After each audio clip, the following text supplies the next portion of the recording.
Hey, what's up guys? Today, I'll show you a comedy romance film, Multiplicity. Spoiler ahead, watch out and take care. The movie begins with a construction team head named Doug rushing to a construction site where his team is working that morning. When he arrives, the workers are busy demolishing the driveway of a house. The problem is that they are working on the wrong driveway. Doug's foreman had given the team the wrong address, and now it's going to be double the work for them. This causes Doug to get in trouble with his bosses at the construction firm. He promises to do what it takes to complete the work on the two driveways, but this only results in more problems for Doug. He's already struggling to spend time with his family and do well in his job. When he gets home, his wife is upset with him because he keeps promising to fix the water heater in their shower, but he doesn't do it. He also missed his daughter's Girl Scout graduation that day. He apologizes and explains that he got assigned more projects at work. The wife protests, saying that he hardly has time for his family now. What more if he does more projects? Doug assures her that he will still spend time with them. The next morning, the wife gets a call from an old co-worker of hers, offering her a position at their company. The wife had quit her job as a real estate agent to raise their children, but she and Doug always discuss that she will go back to work eventually. However, with Doug being busy at work, if she works too, there would be no one to take care of the kids. The wife wants Doug to compromise and help out more with childcare and house chores. Doug explodes at this because he's already under so much pressure at work. After he screams, he apologizes to his wife, who is now crying. He goes to work on the new project he's assigned to. It's a research institute building, but something goes wrong in the basement they're constructing, and Doug gets angry again. He steps outside for fresh air, and he meets the doctor who leads the institute. The doctor asks Doug to call him. Doug assumes that the doctor is a psychiatrist. He sets up a session and shares his family and work problems with the doctor. But he is not a psychiatrist. He is a geneticist whose specialty is cloning.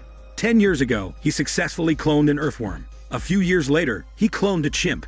Then recently, he perfected the human cloning process. At that moment, the doctor's clone steps inside the room wearing a Hawaiian shirt. The doctor tells Doug that the procedure only lasts a couple of hours, and that having clones will solve all of his problems. Doug agrees to do the cloning. He goes under anesthesia, and the doctor and his team operate on him. The clone, named 2, wakes up on the hospital bed. He has all of Doug's memories, mannerisms, and personality up until the moment of cloning. He even believes that he's the original Doug. Doug and 2 go home together.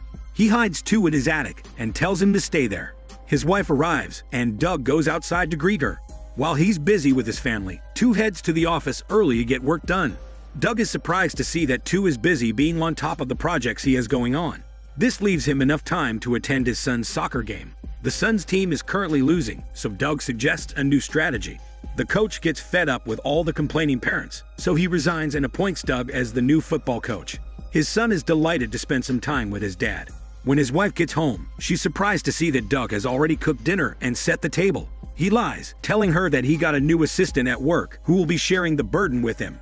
He promises that he will be more present in their family from now on. He also tells her to take that real estate job offer she got. 2 turns out to be much more aggressive and masculine than Doug. He fires his no-good foreman for being an hour late. Doug has always been too shy to fire him despite the foreman's many mistakes, but 2 has more courage than him, so he finally does it. Later that day, the wife calls 2 on his work cell phone, thinking he's Doug. She's running late because of a client showing, and someone needs to pick their daughter up and get her ready for picture-taking day in her ballet class. 2 nonchalantly agrees and gives Doug some vague details regarding the wife's instructions. Doug is in the middle of a golf session, so he hurriedly goes home. But his daughter does not want to cooperate, and he has a hard time giving her a bath and getting her dressed. After some tiring efforts, he gets her ready and drops her off at ballet.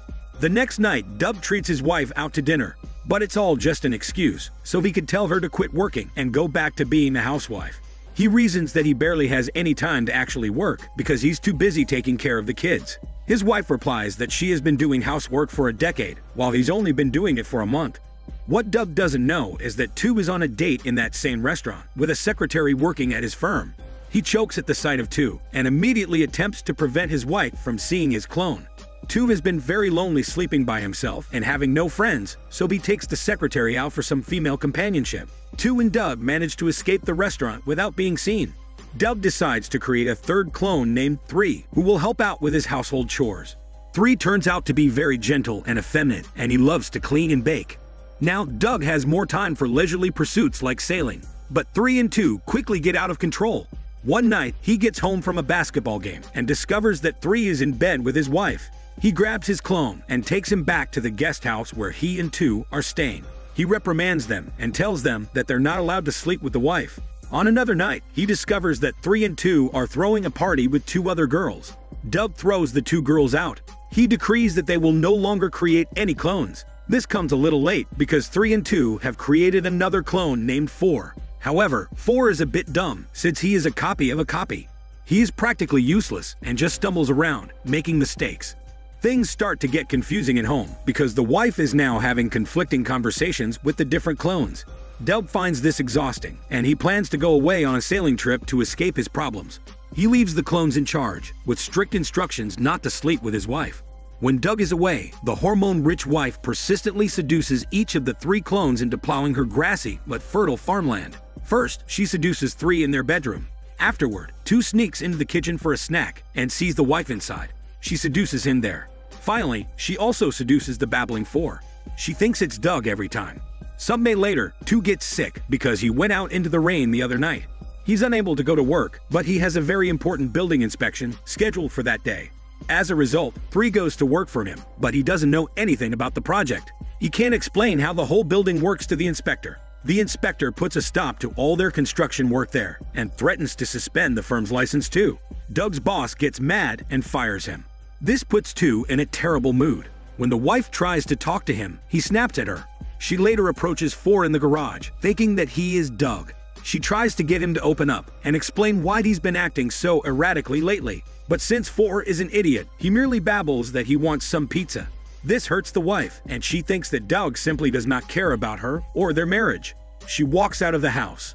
Meanwhile, Doug is not enjoying his sailing trip at all. He gets extremely seasick and vomits out the side of the boat. That evening, he finally realizes that he misses his family very much and that it was a mistake to try and pawn off his responsibilities to his clones. He immediately disembarks and returns home. But when he gets home, he sees the 3 clones splay out in front of the TV, and his wife and kids are gone. He discovers that in the one day he is gone, his life has been wrecked to bits. He has lost both his job and his family, just as when he has gained a brand new perspective on life. Doug sits down at the kitchen table, while 4 is absent-mindedly munching on a sandwich. The dumb clone begins to parrot everything that the wife has complained about to Doug, including the fact that he never fixes the things in the house he promised to fix. This gives Doug the idea to remodel the house as a way to show his wife that he has changed. He assembles the clones and puts them to work. He also calls the foreman who got fired by 2 previously and makes amends with him. Together, they all revamp the kitchen and backyard exactly how the wife requested him to.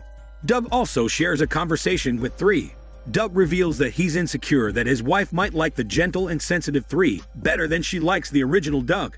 3 assures him that all the qualities he has actually come from Doug, and he has it in him to treat his wife and kids the best way he can. After they're done remodeling, Doug comes to his in-laws' house where his wife and kids are staying. He apologizes for not being there when she needed him. He begs on his knees for his wife to forgive him. He also convinces her to come back with him to their house. The wife is bowled over when she sees the beautiful renovation Doug has done. She now truly believes he's a changed man, and he will make the necessary effort to step up. Doug also reveals that he will no longer be going back to his old job, but he will start his own construction business. This way, he has control over how many hours he works, and he can support his wife when she's busy at work. With his life now in order, it's time for the 3 clones to make their own path. They go on a road trip and tell Doug that they plan on settling in Florida. They ride off in a convertible car. The car stops at a traffic light, and they're right beside the car containing the wife and kids. The wife sees all 3 of the clones, and her eyes widen at how they all look similar to her husband. But in the end, she shrugs it off and tells her kids that when you love someone so much, you start seeing their face everywhere. The movie ends with a letter from 3 to Doug. He discloses that the 3 clones have established a very popular pizza restaurant in Florida. 2 likes his work as a server because he gets the chance to interact with all the hot women and serve his hormones to them. 3 is the restaurant's chef, and his pepperoni pizza has sold out. Finally, 4 is living a good life as a newspaper and pizza delivery boy. This is Daniel CC Movie Channel. Stay safe and enjoy your day.